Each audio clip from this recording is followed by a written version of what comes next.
여러분은 혹시 들어보셨습니까? 조선팔도 어느 고을에도 지도엔 표시되지 않은 고개가 하나 있다는 것을요.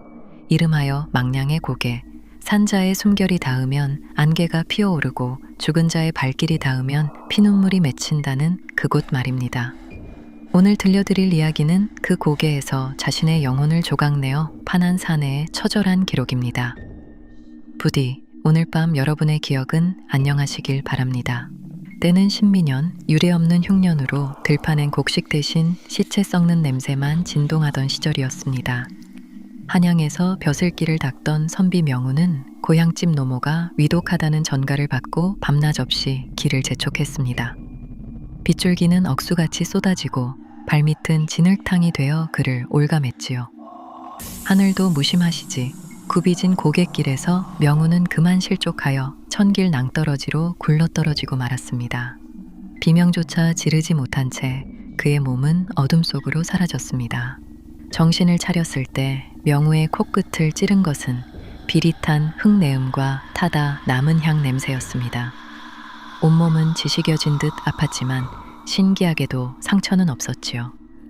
사방은 앞을 분간할 수 없는 잿빛 안개뿐이었고 오직 저 멀리서 일렁이는 핏빛 청사초록만이 그를 부르고 있었습니다. 그것은 마치 이승의 마지막 미련처럼 혹은 저승의 첫 번째 유혹처럼 명우를 향해 손짓하고 있었습니다. 명우는 홀린 듯 그 빛을 향해 발을 옮겼습니다. 안개를 헤치고 나아간 그곳엔 낡은 초가집 평상 위에 한 노파가 앉아 있었습니다. 넉마가 된 검은 치마저고리를 입고 하얀 무명천으로 머리를 질러맨 노파의 손엔 눈부시게 빛나는 엽전 꾸러미가 들려 있었지요. 그녀가 엽전을 하나씩 옮길 때마다 챙챙 하고 울리는 소리는 마치 죽은 자들의 비명처럼 날카로웠습니다. 노파는 고개를 들지도 않은 채 물었습니다. 가련한 지구. 어머니의 마지막 눈 감는 모습도 못 보고 이곳에 오다니 억울해서 어찌 눈을 감겠나. 노파는 명우의 눈앞에 엽전한 잎을 내밀었습니다. 그 엽전은 일반적인 쇠붙이가 아니었습니다. 마치 누군가의 생기를 가득 머금은 듯 스스로 일렁이며 빛을 내고 있었죠. 이 엽전 한 잎이면 자네에게 딱 하루의 시간을 주겠네. 가서 어머니의 임종을 지키고 못다한 효도를 다하고 오게나.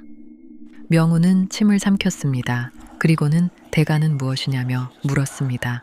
노파는 낄낄대며 놋그릇을 내밀었습니다. 자네 인생에서 가장 소중했던 기억 하나만 여기 뱉어놓게. 그리 어려운 일 아니지 않은가? 기억이야 살아서 다시 만들면 그만인 것을. 명우는 망설였습니다. 그래, 어머니를 다시 뵐 수만 있다면 무엇인들 못하랴. 그는 눈을 감고 어린 시절 눈 내리는 겨울날 어머니가 끓여주신 따뜻한 죽 한 그릇의 온기와 그 미소를 떠올렸습니다. 그 순간 명우의 입에서 희미한 빛의 덩어리가 흘러나와 놋그릇에 담겼습니다. 노파의 눈이 탐욕스럽게 번뜩였습니다. 자, 이제 가보게. 해가 지기 전까진 돌아와야 할 걸세. 명우는 차가운 엽전 한 잎을 거머쥐고 다시 안개 속으로 뛰어들었습니다. 다시 눈을 떴을 때 명우는 자신의 집 앞마당에 서 있었습니다. 통곡 소리가 들려오는 방 안으로 뛰어들어갔죠. 관 속에 누워 계신 어머니의 얼굴을 보는 순간 명우의 머릿속이 하얗게 비어버렸습니다. 어머니가 누구인지, 왜 내가 여기서 울고 있는지 도무지 알 수가 없었습니다. 노파에게 준 기억은 단순한 정보가 아니라 그 사람을 사랑하게 만드는 감정의 뿌리였던 것입니다. 마당에 서 있던 아버지가 명우를 붙잡고 울었지만 명우에겐 그저 낯선 노인의 비명으로만 들렸습니다. 누구십니까? 저를 아시나요? 명우의 입에서 나온 차가운 말에 집안은 아수라장이 되었습니다. 여동생이 매달렸지만 명우에겐 그저 낯선 여자의 비명으로 들렸습니다. 설상가상으로 시간이 흐를수록 명우의 머릿속은 백지처럼 변해갔습니다. 자신의 이름, 공부했던 서책의 내용, 정혼자의 얼굴, 모든 것이 연기처럼 사라졌습니다. 하루를 얻었지만 그는 자신이 누구인지조차 모르는 껍데기가 되어버린 것입니다. 명우는 미쳐갔습니다. 자신의 방에 들어가 평생을 바쳐 읽어온 서책들을 찢어발겼습니다. 그는 먹물을 입에 물고 서책에 뿜어댔고 붓을 꺾어 창호지를 뚫었습니다. 그는 이제 선비 명우가 아니었습니다. 기억이 사라진 자리에 남은 것은 원망과 공포뿐이었습니다.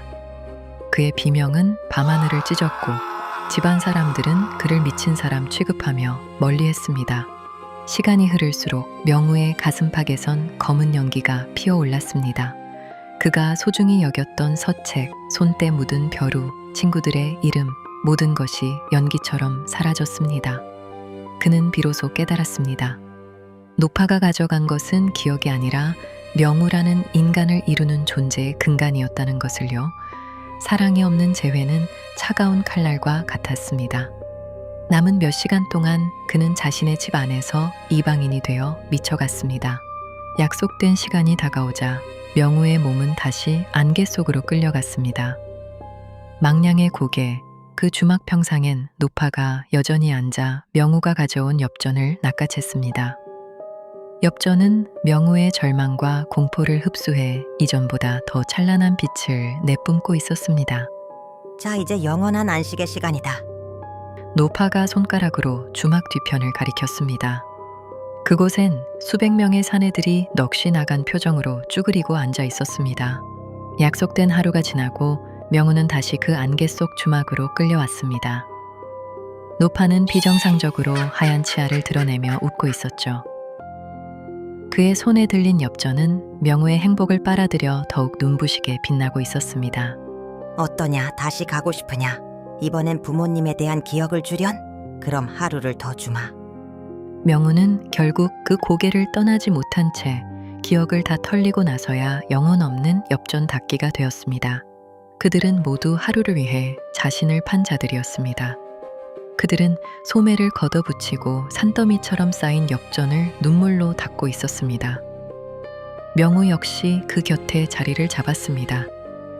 자신이 왜 이곳에 있는지, 무엇을 위해 이 차가운 엽전을 닦고 있는지조차 잊은 채 그저 노파의 명령에 따라 기계적으로 움직일 뿐이었죠. 노파는 그들을 바라보며 엽전 한 잎을 입에 넣고 아득아득 씹어 삼켰습니다. 인간의 가장 아름다운 기억이 노파의 뱃속에서 검은 욕망으로 변해가고 있었습니다. 노파는 명우가 지불한 가장 소중했던 기억을 엽전에 발라 문지르며 비릿하게 웃었습니다.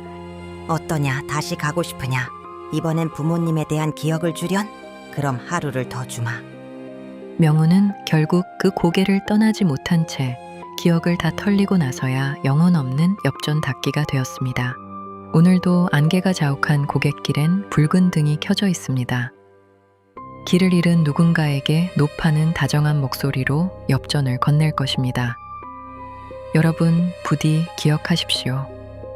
우리가 무심코 흘려보내는 이 지루한 오늘이 사실은 누군가 자신의 모든 것을 바쳐서라도 사고 싶어 했던 그 하루였음을 말입니다. 그리고 혹시라도 꿈속에서 그 노파를 만난다면 절대로 뒤를 돌아보지 말고 뛰십시오.